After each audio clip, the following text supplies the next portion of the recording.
because people do not come to a show to see bellies. And if they want to do that, they go to a maternity ward or something like that. Physique champions were once revered and admired for their mass, shape, proportion, and graceful posing presentation. As we know, as years went by, it began to be more about who was the biggest and most ripped, with other attributes trailing far behind in importance. Beauty and aesthetics were lost in the shuffle for some time, and Arnold Schwarzenegger has something to say about it. The Golden Era of Bodybuilding. During the golden era of bodybuilding, 1960 to 1980, the primary focus was developing an aesthetic physique. The bodybuilding culture was drastically different, as it was widely accepted as a form of art. During these years, the greatest physiques to ever grace the sport were sculpted and are still widely coveted today. The top dog of the golden era was no other than Arnold Schwarzenegger. His physique was practically flawless, and that is exactly why Arnold won the Mr. Olympia contest 7 times. In the movie documentary Pumping Iron, Arnold himself mentions that the focus back then was not really on the performance-enhancing drugs, more so than training. Well, it wasn't long until 6-time Mr. Olympia Dorian Yates introduced the mass monster.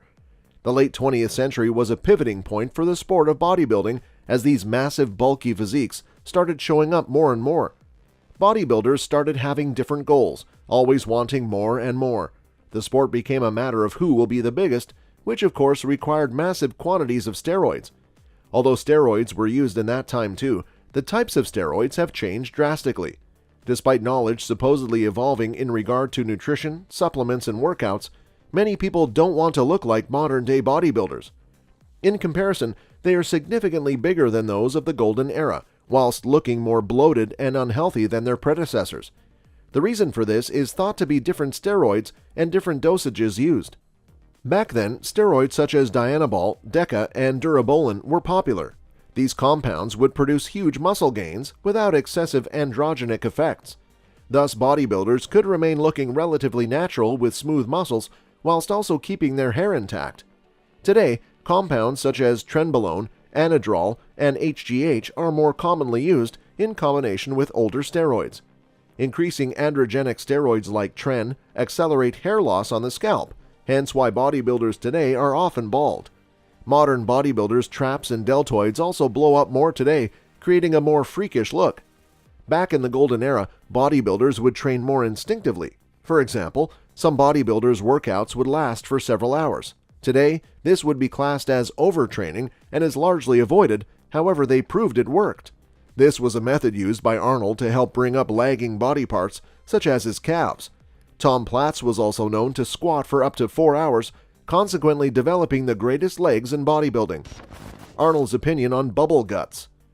Back in the 50s and 70s, bodybuilders looked impressive from top to bottom. The uniqueness of their chiseled physiques, followed by an elegant poise, was a spectacular sight to watch for the fans in attendance. But things have come a long way since then. The usage of enhancers in the sport of bodybuilding has become the norm, and people often ignore their harmful effects. Arnold Schwarzenegger once explained the differences between the new age bodybuilders and the previous generations. Using steroids is menacing for everyone while training rigorously to keep their bodies in the best shape. Focusing on the problems related to it, Arnold described the differences. The side effects that come with enhancers are one of the primary issues these days. To his surprise, most bodybuilders did not compete in bodybuilding events. Significantly, steroid abuse is a vital problem in sports.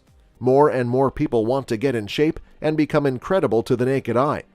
Arnold spoke about the same and talked about a message he wanted to send.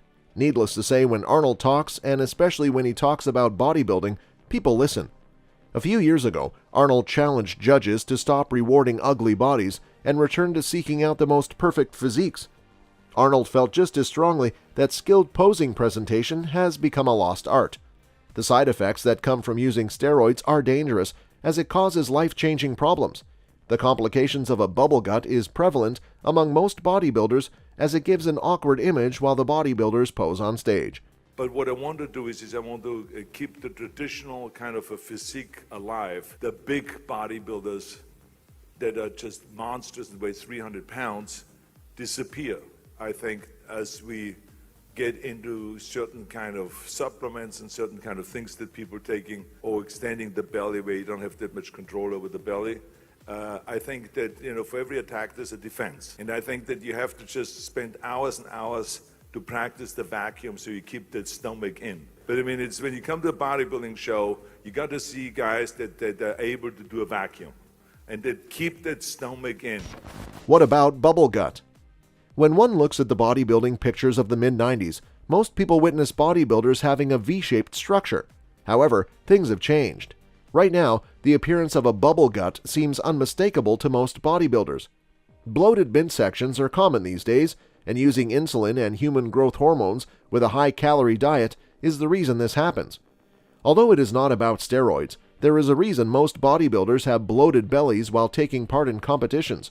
As for Arnold Schwarzenegger, he wants bodybuilders to focus on the fitness side of things. Being fit is imperative for the well-being of bodybuilders, and Schwarzenegger wants them to remember this for their future too. Causes of bubble gut. When a healthy habit turns into a dangerous obsession, you get exposed to a number of risks. A relatively new phenomenon linked to the abuse of performance-enhancing drugs is the bubble gut. Bubble gut is the excessive stomach distension around the midsection, causing bodybuilders to appear as though they've got excess fat and heavy bloating around the gut. This trend has become even more pronounced over the last 5 years, with images of Mr. Olympia winner and runner-up Phil Heath and Kai Green, and even previous champions like Ronnie Coleman, showing signs of excessive stomach distension despite extremely low body fat. This has led to many spectators or fans wondering what is causing the appearance of a gut on these athletes and why it has increased in recent years. Stomach distension is known in bodybuilding circles as HGH gut or insulin gut, or more popularly, bodybuilder belly, muscle gut, or bubble gut.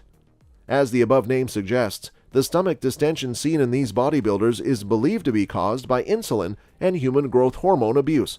Bubble gut is caused by factors such as increased use of insulin and the introduction of HGH injections use in the 90s. There is no one factor that has been proven to cause the emergence of the bubble gut, but rather a combination of things. Insulin abuse is a major reason. Many bodybuilders also combine HGH and many other substances with insulin use, a practice known as stacking. This insulin use can then cause increased fat storage behind the stomach, known as visceral fat, which can lead to a larger abdomen. Through the use of insulin and human growth hormone drugs and the addition of multiple supplements and a diet that is extremely high in protein, muscle mass increases considerably. This causes not only an increase in mass in the rectus abdominis, or the six-pack itself, but also in the muscles that lie underneath it. This causes the entire midsection to grow and protrude, giving a blocky appearance and contributing to stomach distension or bubble gut. High-carbohydrate foods cause an increase in glycogen to be stored in the muscles, which cause increased water retention as glycogen attracts water. Both this and the large volume of carbohydrate-rich foods further contribute to muscle gut by providing a bloated look. The distended gut is blamed on many things, but nonetheless, whatever the case is, many bodybuilders like Arnold believe it has become such an epidemic that it threatens to destroy whatever is left of bodybuilding as we know it. Arnold's vacuum pose. Ask a bodybuilder today what it means to vacuum, and he'll most likely talk about sucking up dirt from a carpet. But pose the same question to Leroy Colbert, Reg Park, Frank Zane, or Ed Corney, and they're sure to give you an entirely different response. Rather than sucking up dirt, their version of vacuuming involves sucking in the gut. Way back, it was common for bodybuilders to perform vacuum poses as part of their routines. What is a vacuum pose, you may ask? Hitting a vacuum pose involves simultaneously expanding your rib cage while blowing out all of the air from your lungs. The effect is a hollow below your ribs, where your stomach used to be. The effect is dramatic. A massively muscled upper body perched atop a narrow abdominal column. With bubble guts becoming more and more common, this technique is definitely not as popular as it used to be, despite ending in the most beautiful result. Sean Ray used to vacuum up when hitting his front double biceps pose. Most recently, Richard Jones has done the same. But that's about it. Why has a posing technique that was once practically mandatory within bodybuilding now such a rarity? Perhaps with the increased body weights of competitors come bigger midsections, and as a result, less ability to suck up into a vacuum. That's all for today's video. See you next time.